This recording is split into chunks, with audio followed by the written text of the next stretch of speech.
চিরাচরিত সেই আমাদের KFC। আসসালামু আলাইকুম,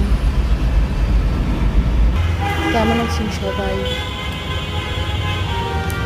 আমরা কাল বেড়াতে গিয়েছিলাম, মানে ডিনার করতে গিয়েছিলাম।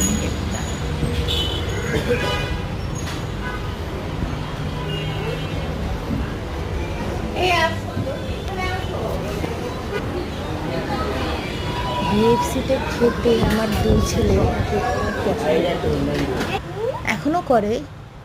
তারপরে এখন আমার একটা ছোট ছেলে তার সাথে কিছু বলিস না, কিছু বলিস না।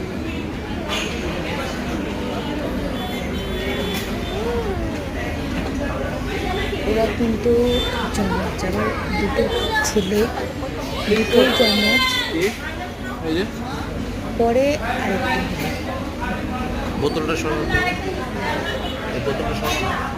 সেটাও ছিল। আলহামদুলিল্লাহ সুস্থ সবল বেবি, তো আমি আল্লাহর কাছে অনেক শুকরিয়া। সবাই দোয়া করবেন। আল্লাহ হাফেজ। 42 14